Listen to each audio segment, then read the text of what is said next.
There we are. All right. Welcome to the Broken Phoenix podcast. I'm your host, Zach Allen. This is my first guest here. We're doing a video, never done video before. This guy is the first guy to reach out to me after I posted the first episode. I had a bunch of other people reach out, but my guest today is Curtis Geyer. I know him as CJ. CJ and I go way back to grade school. We've known each other ever since then. We played baseball growing up, went to high school together.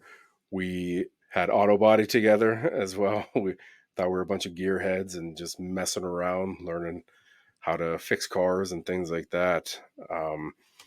But I knew a good background on CJ, and as soon as he reached out to me, I was like, I got to have this dude on because I think he can help out a lot. I think he has a good background.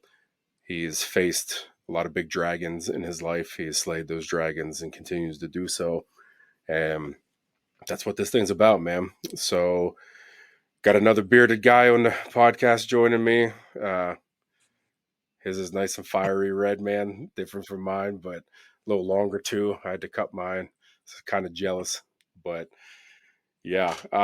So without further ado, I'm going to turn over to CJ for a little bit, and we'll get this thing rolling. So, CJ, floor is yours. I want you to just talk about who you are, like what your upbringing as a child, what molded you into the guy you are today. All right, man.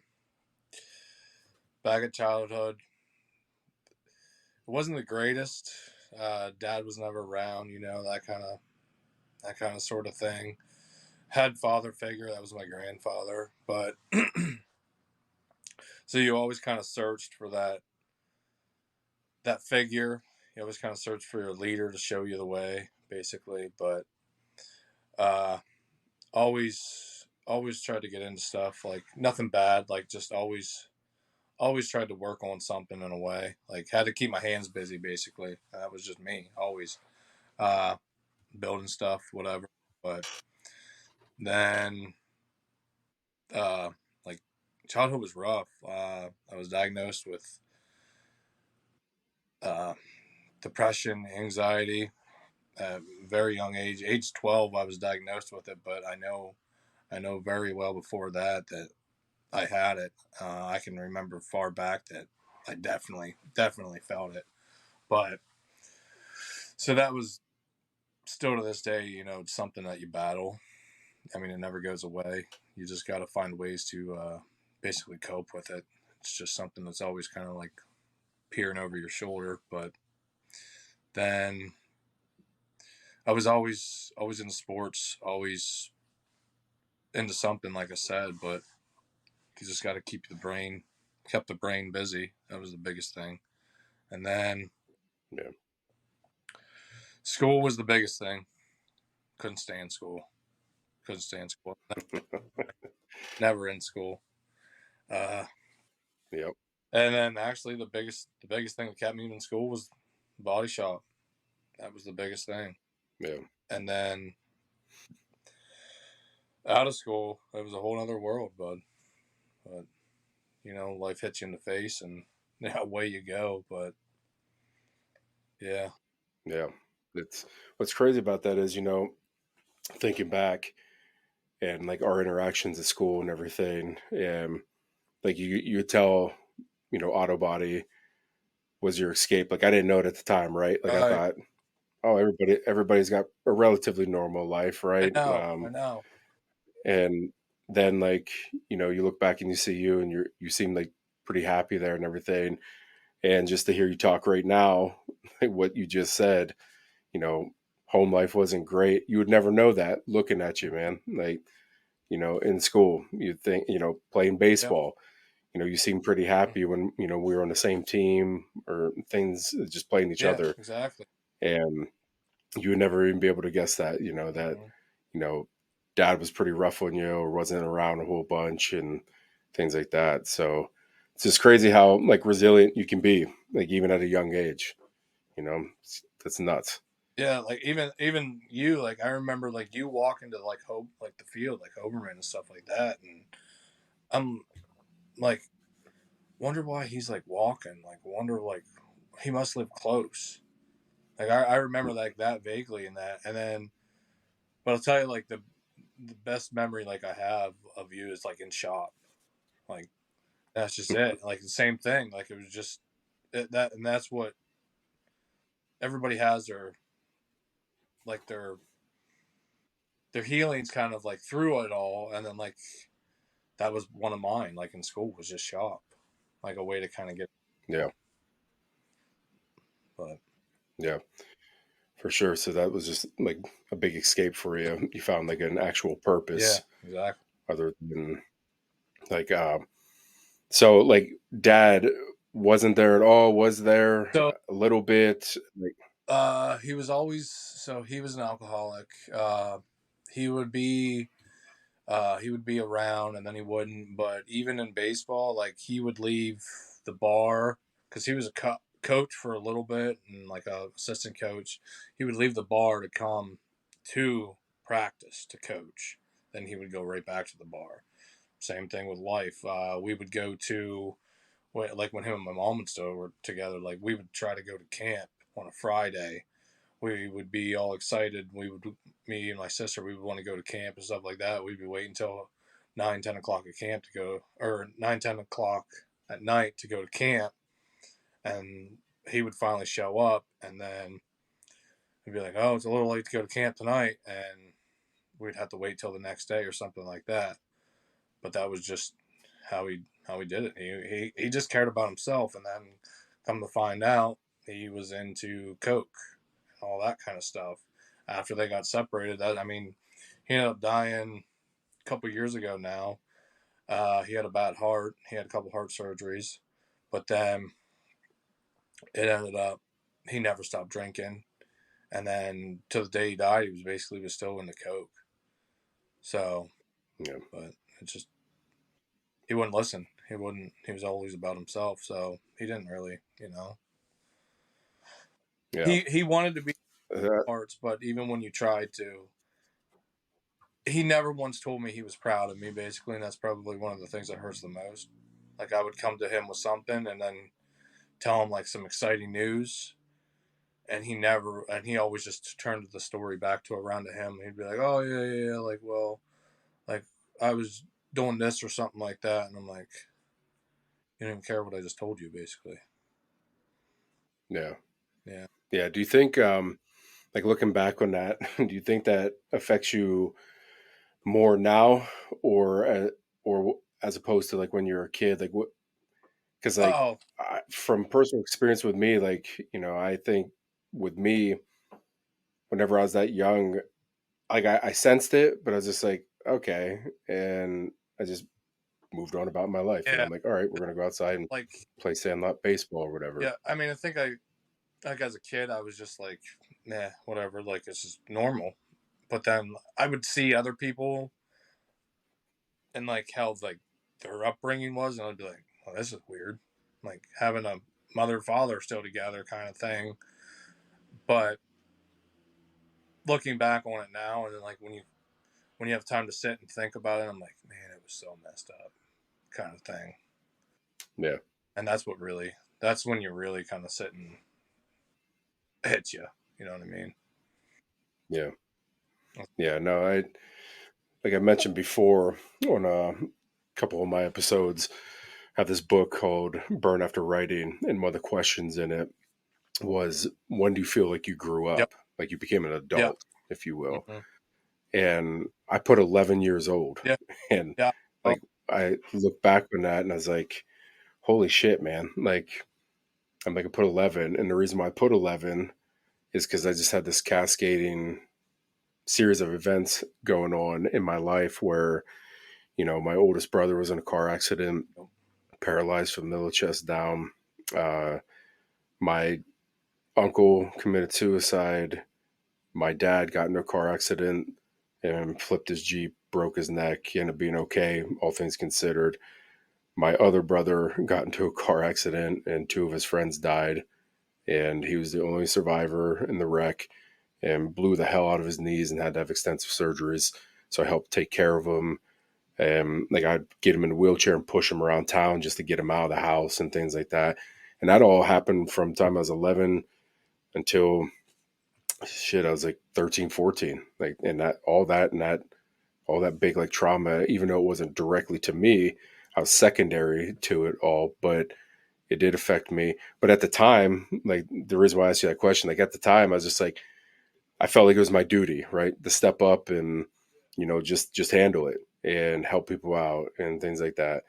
And my ex used to say to me like, you had to grow up at such a young age, and I'm like, what the hell are you talking about? Like that's just life. Like life just punches you in the face, and you got to keep moving forward, type deal. And I just suppressed all the shit. And like when that asked me that, I was like, oh my god, like I did so much, and I'm not blaming anybody. Like I did it. I volunteered to do it, and uh, but now like looking back on it, I'm like, oh god, that is fucked up, right? Like that I had to do all that at a young age. And again, I don't blame anybody. I don't blame my siblings. I don't blame my parents at all. It's I'm not a victim of anybody but myself, man. So A uh, victim. yeah, Yeah. it's just crazy. Yeah, man. What's that? Just a victim of life, the way it turns Yeah, happens. yeah. But So it's like I'll never forget after my mom and dad split. Like that's just the same thing. Like my pap was like, "Now you're the man of the house," and I'm like, and how old were you? 12. 12. Yeah. And I'm like, "What do you mean?" And he's like, "Well, that's you're the head of the house, basically." And I'm like, "Well, no, that's my mom." And he says, "No, you're the one that has to step up and become the man." And I'm like, 12 years old. What are you talking about? And Yeah. nope, I know exactly what you're talking about. So yeah. So what? Mom, she just primarily took care of you then, right? She was I mean, she went guardian over you, and like whatever whatever we needed, wasn't the best, but it was whatever she could do for us, basically. Even when we were in 4-H for a little bit, uh, any sports, anything like that, like she didn't hold us back. Like no matter what, if we wanted to do it, she would let us do it. yeah, A little bit of help from my dad, but she was our primary. She was definitely the one there. yeah, for sure. Okay, man, that's good. Yeah. So yeah, I mean, similar backgrounds. I mean, we come from neighboring Yeah. hometowns and everything, and I think that's why it this reached out and hit you so hard. Listen to the first episode, and um, you know, there was Rochelle Royer Mann. She reached out to me, and she's like we call it the Robin Williams effect, and I was like, oh my god, that's such a good phrase for That's a term. it. Yeah. Yeah, so exactly what I said earlier, right? Like seeing you in auto body and seeing you in the ball field, I'd never known that your dad was an alcoholic and he used coke, and you know mom was really struggling on just trying to get you guys to stay busy and things like that. So it's just crazy. um but that's what the Robin Williams effect is, right? We go and we walk around with a smile on our face all the time, and it was like, I do it. I learned from this book called Way of the Seal by Mark Devine, and it challenges you to change your response to people whenever they're like, hey, how you doing? And I used to say not bad all the Hmm. time, or just okay. And it challenged you to change your response. So I started doing it, and for multiple reasons. But like people would be like, how you doing? I'm like, oh, fantastic. Oh, awesome, stupendous, all that. You know, to give myself the self fulfilling prophecy to get the other person to also like come up with me, because like if I'm like stupendous and they're like, what the hell is wrong with this guy, right? Makes them laugh and smile, whatnot. But there's also the flip side. My shit of a life that happened this last 3 years. Like uh, I'd still say that stuff no matter what, but that was the Robin Williams effect. I'm like, I'm screaming on the inside, man. I'm fucking drowning right now, especially today, because like a trigger Oh yeah. happened, right? But I'm like, sitting here, I'm doing great, awesome, wonderful. Um, so it's crazy. Like you can do it, you still do it as a kid, and you don't Mhm. even know it. You know what I mean? And I don't think you totally realize it. So yeah, it's nuts, man. That's for sure. I hear you. I hear you there. Yeah. So, we talked off screen about this before. Um, one one of your biggest dragons, and want to touch on. And again, you talk about whatever you're comfortable with and everything. The floor is yours. Um, whenever I heard this happen, speak on like my end, I was just totally shocked. I knew it was like an accident from the start. I'm like, because I knew you, like I knew your personality. I'm like, and I was just like, this is even at that age. I was like, man, this is terrible. Like, oh my god, I wonder how he's doing and things like that. And you just worry about everybody involved. We're all in the same grade and whatnot, and you didn't know what exactly happened, and you didn't want to ask you at that age, when it Right. just happened, like, hey, You didn't. how's it going? How you feeling? All this stuff. So, You didn't. I mean, nobody knew how to deal what's with. that? Nobody knew how to deal with like feelings even then. Like we still don't know how to deal with feelings, but nobody really knew how to deal with feelings then. Yeah. So yeah, man. Floor is yours with it. I feel like this is a very valuable dragon to share, and there's no judgment to anybody. And again, it's just shit that a lot of us, some of us go through. It's different dragons, very big dragons, and you know, go ahead and let her rip, man. Let us know your story. So we were still in high school, uh, and there was a shooting. There was an accidental shooting. The gun was in my hands. Of course, something you never thought you would have to say. It was a 22 semi-automatic rifle. If anybody knows anything about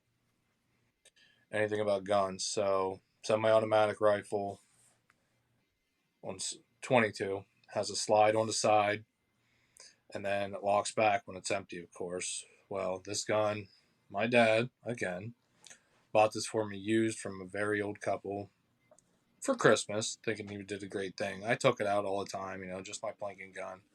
It would jam on me nonstop. And then I had it out one day up behind my pap, shooting around in that, and then came home. Oh, it jammed on me, of course. Couldn't get it unjammed that day, so I came home, just threw it in my gun cabinet. Was like, I'll mess with it later. Well, a couple of our friends came over. At the time, one of my ex-girlfriends was there. Well, girlfriend at the time was there. And then we were all just kind of shooting shit and hanging around, and we were 17 at the time. And my gun cabinet was in the living room, and our one friend was into knives and just weirdly, like just different things like that. And I got this one you like, and it was in my gun cabinet. I opened my gun cabinet, so I opened the gun cabinet and I seen that the 22 was just kind of like in a corner, and I should unjam that. So I showed him the knife, put it back, and then kind of was unjamming it and messing with the slide. And I was like, oh, I think I got it. Well, there was one still in the tube, the feed tube. I got that out too, and I was like, okay, it's clear. Slide was open. Our one friend then comes over and he goes, oh, watch this. And he grabs the end of the barrel and he sticks it in his mouth. And I'm like, no, knock it off. Like, that's not even cool. And he says, no, man, it's funny. And I'm like, no, it's not. And then he grabs the end of the barrel again and he sticks it in his mouth. And I go to yank it out, and the gun goes off. To this day, I can't. I know my finger wasn't on. I swear my finger was not on the trigger. I don't know if I hit the slide release button, which is right near the trigger where it bends. I don't know if I hit that. I don't know if my finger slipped and hit the trigger, or if it just the jarring. I don't know. The gun goes off in his mouth. And after that, he falls immediately to the floor. The two other people that were there went screaming and running out the door as soon as they seen what happened. I immediately dropped the gun and grab him quick, but then run and go grab the phone to dial 911. Go back to him. I'm on the phone with 911, and I'm like literally cradling his head in my hands. And I'm talking to him, and I'm like, come on, like you're okay, like you're like you're all right. And then I'm on the phone 911 explaining to them like what's going on. Um, and then I say to him, I'm like, "Are you okay?" He looks at me and he shakes his head. And then I say to him, I said, "Are you dying on me?" And he looks up at the ceiling, and then he looks back at me and he shakes his head, yes. And then I immediately start freaking out on the phone with 911. In the process, that they're like, "Is there an exit wound?" So they asked me to check for an exit wound. And being shot in the mouth, I had to check the back of his head for an exit wound. Thank God there was no exit wound. Because today I do believe that that is the one thing that saved him. Now, disclaimer that he is still alive. He is still walking around perfectly fine. So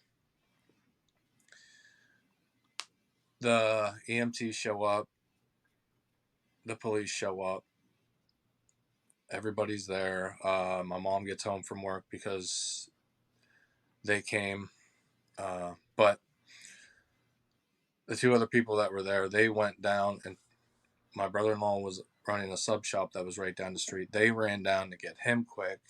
And then I'll never forget the look on his face when he walked through the door. This man has hunted many animals and dealt with that kind of gruesome thing. He opens the door, and just the look on his face turns instant white and shuts, basically goes back out the door. And so back to everybody showing up. As soon as EMTs come in, they're like, "You can go outside." And then, of course, I'm instantly being talked to by the state police, and then they're in talking to him as well. He does tell them, he's still able to talk a little bit. He does tell them that it was an accident. I explained to them that it was an accident, what happened. And then I'll never forget, like, just instantly, like, the the feelings rushing through me, the the, the sadness, the fear of him passing, the I can't believe that happened. Like, why would I let that happen? Sorry, there's a train right now. But Yeah, you're good. the just the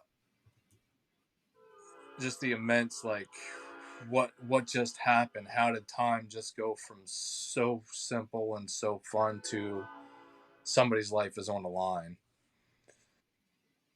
And so fast forward a little bit, they life flighted him. I want to say to Danville, the Geisinger, and that. We got there. He was in surgery automatically. He was stabilized and everything. So um, I haven't talked to him in many years.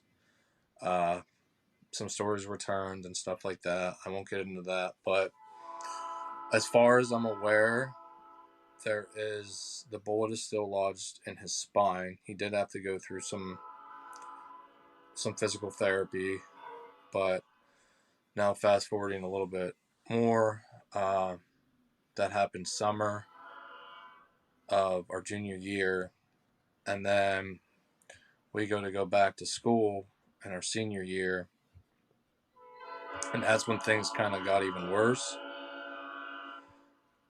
because he wasn't back to school yet, and then that's what really made things worse is because him not being there and me being there, people started wondering what really happened, and then there was a few people that actually called me a murderer and No, called me a murderer to my face.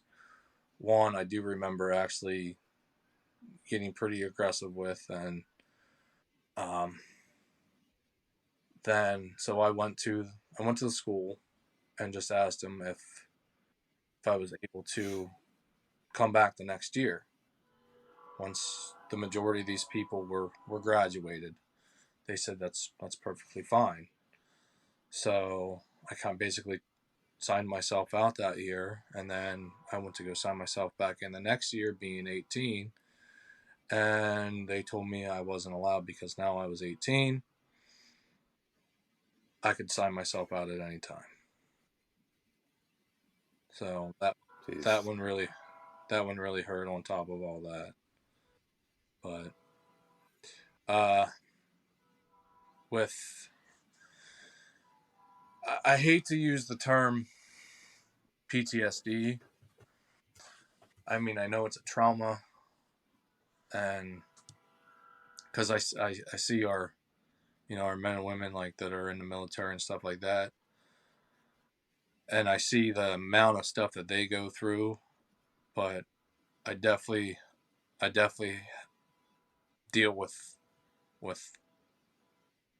a slight amount of PTSD from it. I can be in even a noisy setting and I can hear just a not even like a snap bang, but if it's just a quick snap or a bang or something like that, I will almost zone out. Like if you've ever watched a movie, especially a war movie or something like that, and you'll hear that like that ringing that they play in the movie. You'll hear that it's almost like that, and then you kind of they come back to it. Like I've Yeah. caught myself kind of just staring at something, and then almost I'll snap out of it. Yeah. But then for a while afterwards, I had really bad dreams. Gunshots going off in in the dream. Uh, and before that, like I was a very avid avid hunter. I did anything with guns and stuff like that. It took me a very long time to ever pick it up again. I did have a friend that actually took me out a little while after it happened, and he said, I just want to see if you want to if you just want to shoot one. Like that's all I'm at. He says it's up to you. If you want to shoot again, he said it's perfectly up to you. I understand. Um, and I did eventually. I did eventually, but it brought back a rush of feelings. And every time I, you know, will pick up any firearm, like I was so cautious before going through many trainings, be around firearms like my whole entire life, but they're they're so precious. I mean, they can completely destroy somebody, but Yeah. it's just the world's scary. I mean, anything can happen at any time. I mean, I don't live like that, but it's such scary to think like that, like a car accident, basically. Yeah. Ah, man. Yeah. A couple things for me. Number one, thanks for sharing that. Um, you didn't have to at all. That's such a tough thing to share. It's a huge dragon to slay. And the fact that you're here right now, you ended up slaying that dragon. We'll get into that a little bit here. But uh, number one, you know, you said about PTSD and relating it to, military people, things like that. I don't want that to be a stigma for you. That for fucking sure is PTSD, man. Everything that happened afterwards, the triggers of the loud noises, just handling a gun. Like anybody would get PTSD from that, and don't be ashamed of that, and don't diminish it at all, like at all. It's how I put it. It may be different traumas, but it's still super Right. traumatizing. Like, and it's traumatizing to you, man. So it's definitely PTSD, and there's nothing wrong with that. That's a serious thing that happened. Um, you know, my like I said, my one brother got into a car accident, and the two other people Mm-hmm. died, and he faced ridicule like you Mm-hmm. did. Like, he went through his surgeries. He blew out his ACL, PCL, and LCL, I believe, on both knees, and fractured his tib in the other one. He tried to crawl to the car to get help. He couldn't stand on his legs. He just kept falling. So he crawled up this hill and yelled for help and stuff.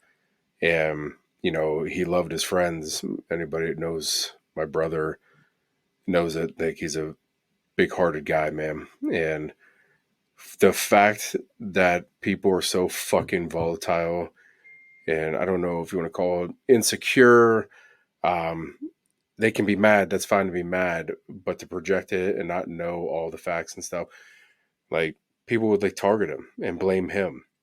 You know, why'd you let this person drive? Right. Uh, all this shit, man. Like all excuse, and they'd come out and attack him because he was the sole survivor Mhm. out of it. You know, my brother didn't kill them. My brother was a passenger in there. Could he have handled the situation different? Maybe. But what happened happened, and you're going to take that out on the dude. You know, so like that made me think. You know, relate to you with that, and like, did you? Because I feel like he has probably felt it, and though the guy that got shot in your scenario is surviving and everything, did you feel like any sense of like survivor guilt after it, like, or 100%. like injury guilt, whatever we want to call it in this instant? Yeah, 100%. I've seen him a few times, like here and there, and I'm like as soon as I see him, like I get just so flushed with emotions. Like I can't even explain the emotions, and I'm just like I feel like I completely messed his life up, basically. Uh, Again, like I know it wasn't my fault. I know I did not purposely pull the trigger on that on him. Obviously, I wouldn't be sitting here to this day. I would be in a jail cell. Um, Yeah.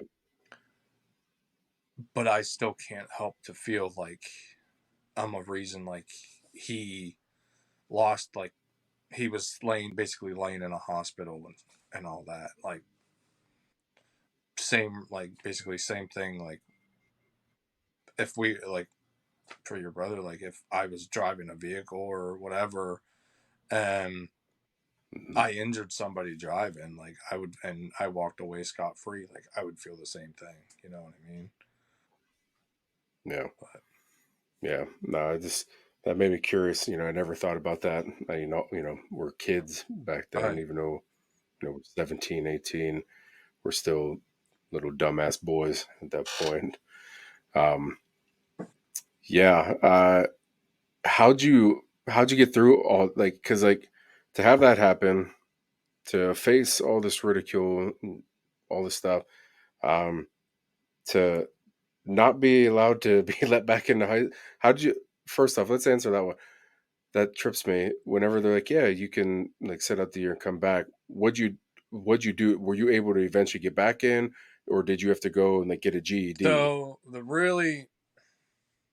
really crappy part of me is I never got my GED.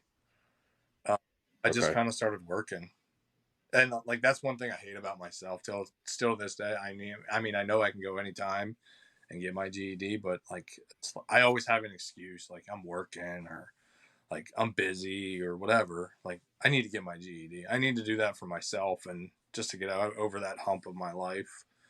But Yeah. yeah, I just started working then. Like I mean, I was 18, so I could work anywhere. I could work full-time hours basically. So I just started working.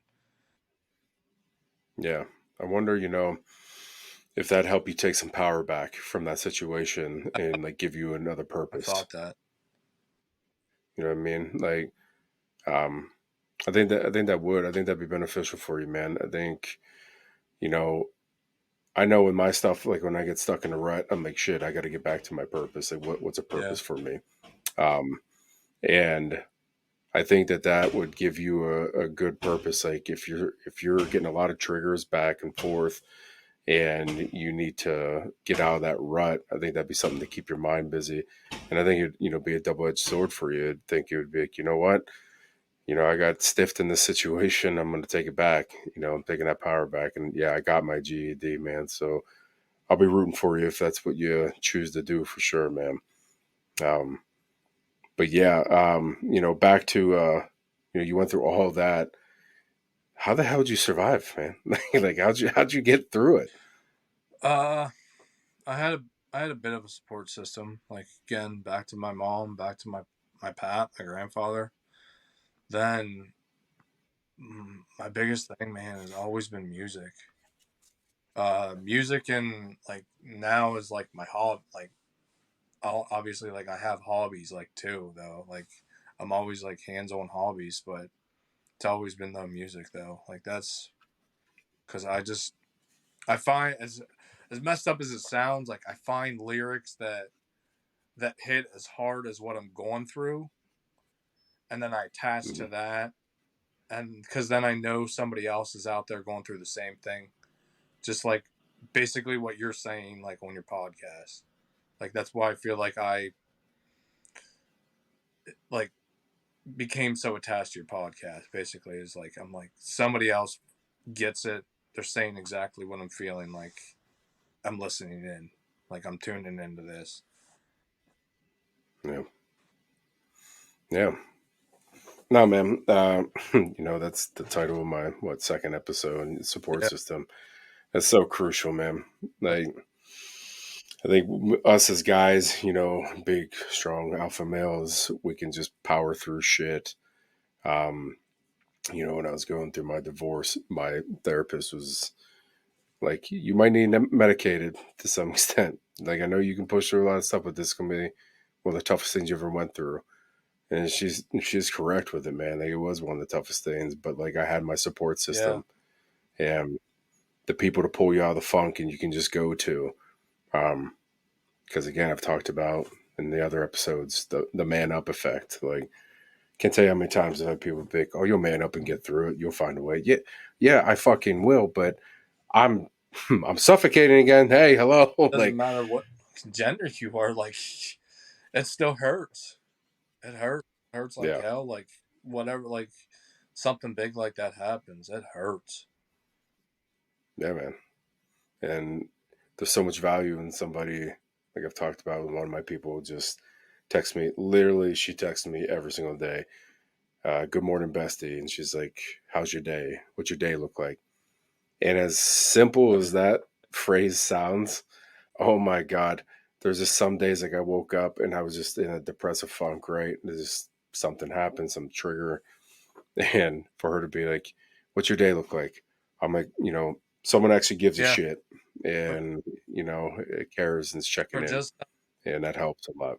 for just some one person out of this whole entire world, for just to take time out of their day to just look at you and be like, "Are you good? How is it? Do you need anything?" Just Yep. simple, you know. Yep. And it serves, at least for me, like a control alt delete for your Yep. mind, man. Like, like I'm stuck in this rut, like this dragon's just hovering over me, right? And it's blotting out the sun and it's fucking raining sideways and it's 30 degrees and I got blood all over me from battling it. And somebody pops in and is like, "Hey, how you doing?" I'm like, "Oh, I'm distracted for a minute," right? And it's like we I'm start through. conversing. There's What's that that? ray of sunshine that just kind of comes through, and it's like there is hope. Yeah, man. And it, like I said, reset your brain. It starts distracting you from that dragon. You start talking about things or checking in on you because some instances where you feel like people don't give a shit, and the us mentally strong ones, we'll figure it out, but we're not going to be optimal. You know, you want to be an optimal dad, you want to be an optimal brother, husband, boyfriend, whatever. We all have to wear many hats, as I like to say, and for you to be optimal for that role, you got to take care of yourself, and you got to find a way to do that. Whether that is hobbies and stuff. Like, have you done any like therapy at all for any of Um, this? I went through two different times of therapy. Obviously, when my parents got divorced, that was a big one because that was a huge hit on me itself. And then Okay. when the shooting happened, I went through therapy, and then Okay. probably should have went through it again when I was in your shoes and went through my divorce, but I never did. And then that still kind of lingers at me as well. But yeah, I'm highly like on board with like therapy. You know what I mean? Like it helps, and it helps just to talk, especially from an outsider's Uh, point of view. yeah. I was just gonna ask you, like, Do you do you think it helped, with the shooting stuff and get you through? And the best thing is the therapist that I had for the shooting. I've seen him a few times now. Come into my work, and then I talk to him, and he's like, it's good to see like the people that I've touched, and I'm like, you made a huge impact. I told him, I said, you made a huge impact in my life, and he says that's what really matters to me. And I said, no, you have no idea. Yeah. So And all you did was talk about perspectives and shit, right? Like at the end of the day, I mean, you know, I don't this it, again, the point of one of the points of this podcast is to get the listeners and everything, or my one or two listeners, uh, to get away from that stigma of therapy and thinking it's holding a fucking blanket or a pillow and be like, oh, we're cuddling. No, like there's some sessions I've went in and she's like, I can tell it's been a rough week. Like, how you doing? I'm not fucking mm-hmm. okay, you know? And I start motherfucking the world and she just listens and she's like, okay, a couple things you said. She's very straightforward. She's perfectly made for me, man, because like I'm a straight shooter and I need it told straight to me. I'm a very literal guy. Like, don't try and send me all these weird mixed signals. Do you like me or not? And if you don't, that's fine. If you do, great. Like, um, so like she'll give me like little tips here. And then there's other times I go and I'm like, yeah, it's not bad. This thing here helped me, or I tried to use some of your exercise that told me to do whenever I'm feeling stressed. But these things still pissed me off, and she'll give me a perspective, and I'll be like, okay, I'm reset. But like I'll go the weekend sometimes. I'll be like, I'm in a rut. What can I do? I got to do something. One of my other purposeful things, and then I'll get to therapy and just talk real quick. And again, it's not like, oh, Zach, how that make you feel? Do you feel sad? Do you need a safe space? No, fuck that safe space. Like, I want to fix this. I want to feel great again. What do I need to do? And let's do it and let's move on, because I have to be a good father. I have to be a good Yep. friend to a bunch of people. And no, I'm not going to crumble, but like, shit, I need some other perspective. I need to talk to people who are smarter than I me. need to walk. So I help need me to out. walk And out of that damn door and be good. yeah. Even if it's just for a couple of days until I come back, and you'll eventually work on it stuff. But no, man, that's good. I'm glad you went to therapy for it, and admitted to, because I mean I'll be bluntly honest. Like whenever I thought about going, I'm like, I don't fucking need therapy, blah blah blah. I'm a coach and I read all these leadership books, and I could handle it. I was a fucking idiot. That's so stupid. Um, and you know, even if you can't afford therapy, like talk, Right. man. Talk to your friends. Just, hey, can I vent to you? Like I'll have my athletes come in. I'll open door and be, hey, come on in and talk. And I would say vent or feedback. And if you just want to come in and vent and spill your shit and get off your chest and leave, awesome. They want some feedback, I'll try and give them the best feedback that I possibly can. But I'll leave it up to them. Like, what do you need from me in this session right here? So uh, it's so valuable to be able to do that, and have a good support system, whether it's one friend or four friends, and them circle back like, hey, I was just thinking about you, and it's so fucked up that happened, and like we're on your side, we're with you. Man, just helps a lot, man. Helps you reset, and then you go back to being big strong man, eating nails for breakfast and putting Tabasco sauce in your eyes for eye drops, and doing alpha Just male want to shit. fucking And feel. um yeah. Exactly, man. Um, yeah, good stuff overall. Let me see. We talked about before about ending, podcast here with the Phoenix perspective. Um, do you have a Phoenix perspective for us, like just an outlook or some guidance to when you're in the deep end and you're slaying dragons and shit? How the hell you get out? Do you have any tool that you use or mindset or whatever. Give us like your Phoenix I've been perspective on remember life. this damn lyric all day and I can't remember it.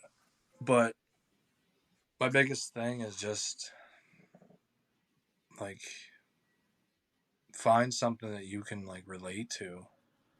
And if it's like how you told me you found this podcast and you needed something else and you started doing this podcast, like there's other things like that can get your mind, even though in your situation you're still talking about it or you're dealing with it, you can ease your mind on it. Like there's so many things out there. Like obviously mine is music and hobbies and all that kind of situation, but there's just so much like that's out there that'll fit you. Obviously not my hobbies may fit everybody. I do so many, but just don't let it eat you alive. If you feel like it, if you Yeah. feel it, I've felt like I've been down in that hole. I mean, I know I've been literally sitting in a chair with crippling depression and can't even get up to look out a window. I've been that down deep in a hole, but I've crawled back out with a purpose, like knowing that like this isn't the end. Yeah, I've had that feeling where I've wanted it over, but never gone down that road.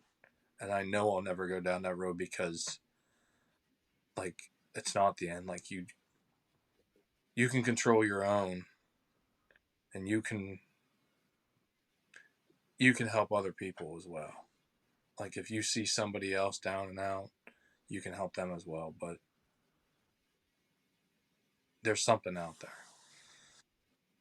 Yeah. No, good stuff, man. Um, I know mine, uh, especially for this one, it could have been easy. My Phoenix perspective, like two quotes here. One I saw the other day, it's so simple. It says, choose to quit or choose to push forward. Both are hard. Choose wisely. And it's so true. Choose to quit. If you quit, you make that choice. You either die metaphorically or literally, right? If you choose to commit suicide, that you quit, Mm-hmm. boom, that's done. Or if you just quit, you have all that regret that you're going to be living with. Um, Whereas you choose to push forward, like we are, right? It's tough. It's no walk in the park. I mean, I have great days and I have days where I'm down, but I try to stay as consistent as possible, stay in the fight, and just keep pushing forward, man. It's no walk in the park, but I'd rather do it this Yeah. way, man. Because, like you just said, there's life beyond this. You feel like you're deep in the forest and you keep running and running and running, and it just stays dark. You don't see the tree line and then the horizon after that, and but you get closer there, man. And another quote I have taped up here, right up on my cupboard here, by Nick Lavery. He's an amputee, and I believe he's the first amputee to qualify to get back into special operations, active duty. So like he had to requalify for it, and they're like, yeah, even with a prosthetic leg, you're good to go for active duty, man. And so I'm like, I always like those stories, and I'm like, any day I'm having just a shit day, and you know, and I'm not gonna say feel sorry for myself because I don't do that shit anymore, but uh, like I'll have it taped up here as a reminder, and it says, imagine telling your happy and successful future self that you quit because it was hard. Like fast forward, look, things that I do, Phoenix perspective, right? Sometimes when I'm out here strength training, trauma training, as I like to call it now, I'll be out there and I'll just be thinking about things and be, what would your future self tell you right now? Because you got some trigger going on. What would your future self say to you? Life's going to be great, man.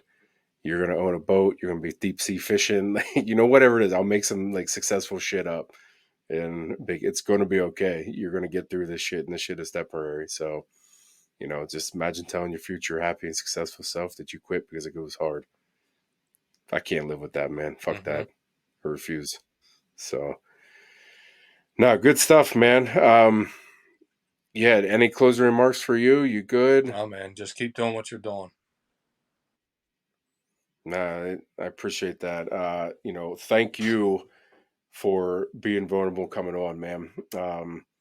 Anybody that comments on this or whatever, any of one of my three viewers, um, and nobody has. Everybody's giving positive feedback, and I love it. That's what it's for. But like anybody's tries to do any of that shit, they can kick stones, man. To downplay this.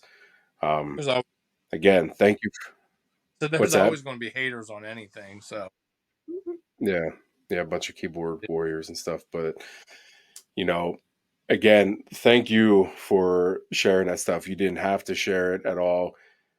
Putting it out there for other people. I think that's the point of this, to help other people. And for people, I've had other people reach out with some deep dark shit as well. And so like you're not alone, and that's not diminishing what you've been through. That's like saying like, hey, if you're having a rough day, instead of judging CJ, why don't we ask, hey, what's going on? What do you need from me, man? I can see that you're going through some shit right now. We don't know what it is, but what do you need from me? I just need left alone. Or can I talk to you real quick? Yeah, yeah, for sure, mhm. man. So that's the point of this shit, man, is the spins people perspective on, if someone's going through the deep end. And thank you for sharing it. Again, you didn't have to, putting it out there for a bunch of people. I appreciate you taking time out of your busy day and everything. You got a girlfriend, her kid, and everything like that. And is this an off day for you too? Yeah, no, Like, today off. yeah. Yeah, and I got to close a So couple days. So again, like you taking time out of your off day to come speak to a nobody right now, it it I appreciate it a lot. This is my mission, but it's like everybody's mission, man. And I talked to you last night. I was texting you, and I was like, man, I had a college professor in undergrad once tell me, his name's Lenny Long at Lock Haven University. He was the chair for the rec department there at the time, and he said, never underestimate the value of a T-shirt. And I've been thinking about it and thinking about it. I'm like, what could I do instead of, thank yous are nice and all that shit, man. But like, I want to be able to do something, like, even though it's small. But I'm like, why not a T-shirt? So I created, put my logo in the front of a T-shirt and put my catchphrase on the back. So one of those will be coming your way as soon as I get it in. I'll ship it to you, ma'am. And I've determined it's going to be like a badge of honor for anybody who comes on the show.